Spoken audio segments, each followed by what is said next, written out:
Ja, meine Damen und Herren, ich freue mich, dass ich den Premierminister von Albanien heute hier bei uns begrüßen kann. Edi Rama, ich darf sagen, wieder einmal begrüßen kann. Wir wollen heute über die neuesten... Më lejoni ta përshëndes edhe një herë sot zotin Edi Rama për një vizitë sërish në Gjermani. Ne duam të flasim sot për zhvillimet më të fundit politike në Shqipëri, e bëjmë të rregullisht këtë shkëmbim bisedimesh dhe këtë e bëjmë sot në ditën kombëtare të Shqipërisë, festës kombëtare të Shqipërisë, dhe dëshiroj që kryeministrin dhe të gjithë qytetarët dhe qytetarët e Shqipërisë t'ju shqiptoj urimet më të përzemërta në ditën kombëtare të tyre dhe t'ju uroj zhvillim të mbar. Shqipëria është bërë një partner i rëndësishëm që para kthesës politike 26 vjet më parë, është bërë një aleante fort në NATO, me cilën ne ndihemi të lidhur ngushtë edhe në mënyrë bilaterale. Ne konstatojmë sot që Shqipëria është ndruar në mënyrë rrënjësore në vitet e fundit dhe që ka ndërmarrë hapa të rëndësishme në fushën e reformave dhe që i ndërmerr edhe më tej ato. Komisioni Evropian i ndjek në mënyrë të vazhdueshme zhvillimet në Shqipëri dhe në raportin e fundit për vendet transpirante e ka vlerësuar këtë zhvillim dhe unë dëshiroj ta uroj shumë përzemërsisht kryeministrin Edi Rama për këtë zhvillim. Republika Federale e Gjermanisë është përpjekur që ta mbështesë Shqipërinë në zhvillimin e tanishëm, për shembull duke dërguar përfaqësues në misionin Euralius, dhe gjë që kanë kontribuar që reforma juridike të mund të vihet në funksionim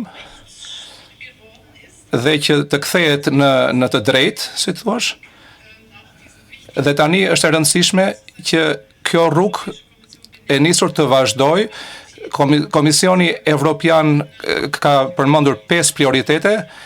dhe këtu bën pjesë zbatimi i qëndrueshëm i kësaj reforme të drejtësisë, lufta kundër krimit të organizuar dhe kundër korrupsionit. Këto janë hapa të përhershme që duhen kryer. Duke patur parasysh edhe zgjedhjet që ka, Shqipëria do të vihet në kontakt me OSBE-n dhe unë besoj që këtu janë arritur gjëra të rëndësishme, janë kryer gjëra të rëndësishme dhe ai që i shikon zhvillimet në Shqipëri e di që kërkohet shumë forcë dhe shumë guxim për ta ndjekur këtë rrugë dhe ne do të flasim me një tjetrin dhe më hollësisht si mund të ndihmojë Gjermania për më tej. Përsëmërisht mirëseardhjen, ju uroj përsëmërisht mirëseardhjen zoti Edi Rama. Kancelare dashur Angela, faleminderit për ftesën për të ardhur në Berlin sot në 28 nëntor, ditën e festës sonë kombëtare të pavarësisë, 104 vjet pas shpalljes saj dhe në një moment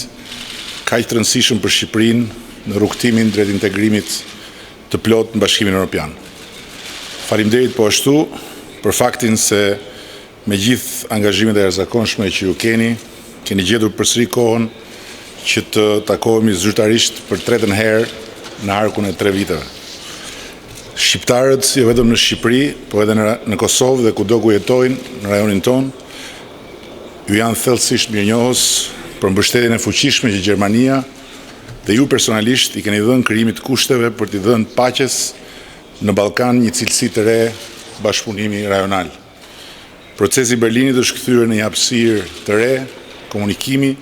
dhe ndërveprimi mes shteteve dhe qytetarëve të rajonit tonë dhe zyra e bashkëpunimit rinor rajonal ngritur në Shqipëri me modelin frymëzues franko-gjerman është vetëm një prej treguesve kuptim plot të këtij procesi historik. Unë nuk ju them asgjë të re, duke nënvizuar dhe sot faktin se kjo situatë e re premtuese në rajon lidhet me fuqinë e madhe tërheqëse që ka Europa për ne, gjë që ju e keni konstatuar dhe e keni nënvizuar vazhdimisht.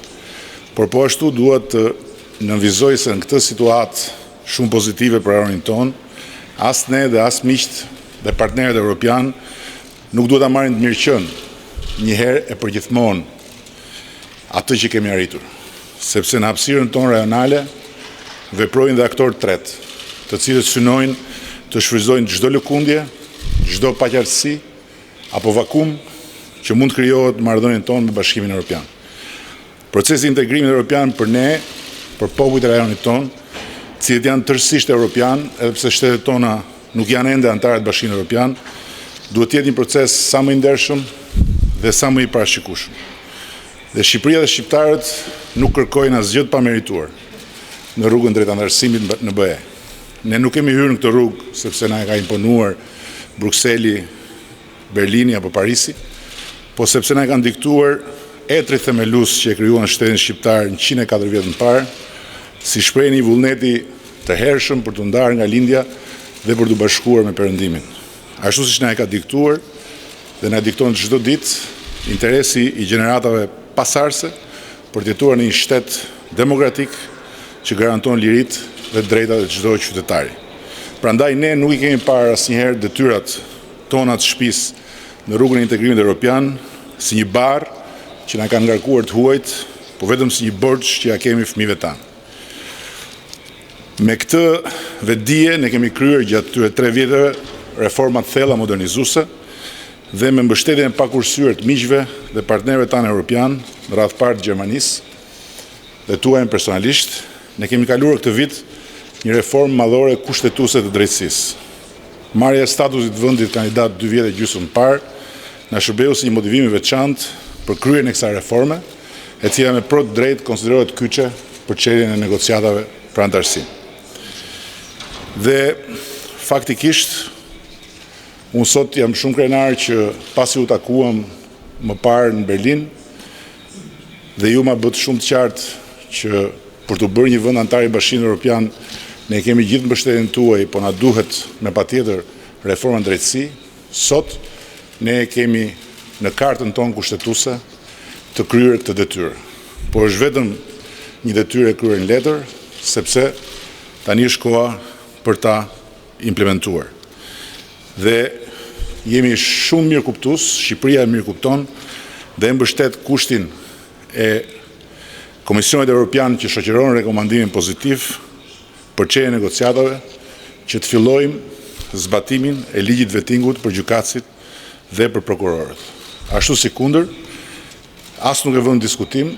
që deri kur negociatat duhet çelen zyrtarisht, progresi në të 5 prioritetet duhet të jetë i vazhdueshëm dhe ato mbeten në udhëfisin deri në ditën e anëtarësimit Bashkimit Evropian. Dhe në fund, dashur kancelare, unë duhet t'ju them se Shqipëria e kërkon dhe besoj e meriton nga Bashkimi Evropian të njëjtin lojalitet që i ka shprehur vimësisht Bashkimit Evropian, me politikën e saj të jashtme 100% të përputhur me vendimmarrjet e BE-s, me politikën e saj rajonale tërësisht orientuar nga vlerat e BE-s dhe me politikën e saj të brendshme plotësisht udhëhequr nga fryma europiane e zhvillimit demokratik dhe shoqëror. Edhe një herë tjetër, unë dua t'ju shpreh bindjen time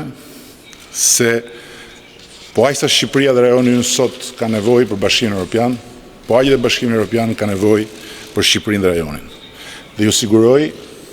edhe ju dhe qeverinë tuaj se siç nuk e kemi shpërdoruar asnjë çast besimin dhe mbështetjen që kemi marrë këtu në Berlin në rrugën tonë, do të vazhdojmë të punojmë për t'i çuar përpara reformat dhe për t'i zbatuar ato në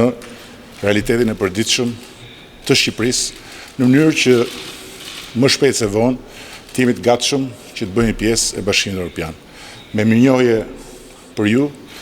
dhe me shumë respekt për gjithçka ju bëni që bota bëhet më e mirë.